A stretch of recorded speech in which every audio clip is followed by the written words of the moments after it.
kids. I just want to give you a quick follow-up to the fishbowl tutorial and show you everything that I taught you in that fishbowl tutorial, but kind of in a more succinct way.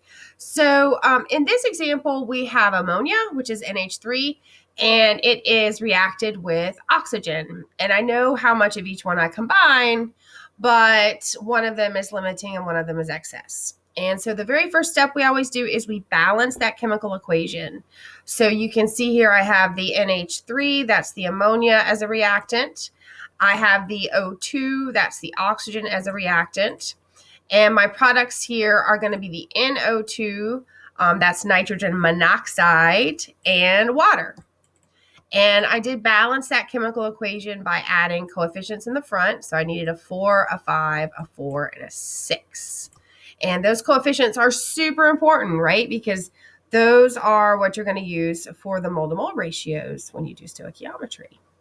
Okay, so that was step 1, balance chemical equation.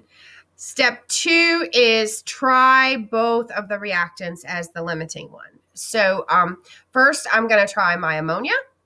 And here, the ammonia here. And they told me that I am going to put 2 grams of ammonia, 2.00 grams into the vessel to react it. So that's where I start with my stoichiometry. I start with 2.00. And in Mole Town, I want to go from grams to moles of ammonia. And so I looked up the molar mass, adding a nitrogen and 3 hydrogens. The molar mass of ammonia is 17 about.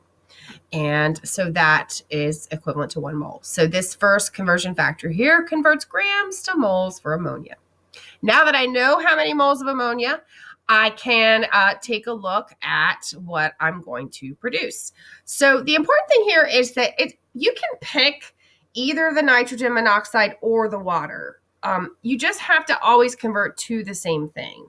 So I chose the nitrogen monoxide. It was a random choice. I don't know. They might ask me something about the water later on, and I'll have to figure out the theoretical yield of that. But I just picked one of the products. Okay. So as long as you do the same product both times in this, it works. So I chose to convert from moles of ammonia to moles of the product I chose, nitrogen monoxide, and the ratio is 4 to 4. Looking at the balanced chemical equation, the coefficient in front of ammonia is a 4, and the coefficient in front of nitrogen monoxide is a 4. And then the last one, I converted the moles of nitrogen monoxide into grams using the molar mass, which was 30. So I did that stoichiometry, and I came up with a possible theoretical yield of 3.53.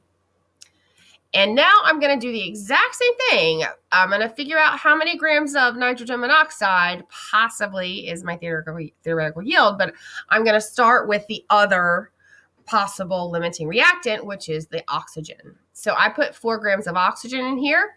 I'm going to convert it to moles using the molar mass. And I look at the mole ratio between oxygen and nitrogen monoxide, and it looks like the coefficient in front of oxygen is a 5. And the coefficient in front of nitrogen monoxide is a 4. So I write that as a conversion factor in the middle. And now I will know how many moles of nitrogen monoxide. And so my last step, I convert the moles into the grams. And notice that in both of these stoichiometries, that last step is exactly the same. Okay, these steps are the same. So when I did this calculation, the theoretical yield that it predicted was 3.000.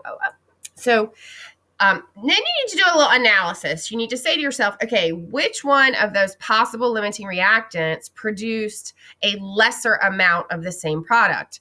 And since this produced 3.00 grams of nitrogen monoxide, that's less than 3.53 grams. And so that means that the oxygen, okay, whatever's at the beginning is your limiting reactant. So the oxygen here is my limiting reactant.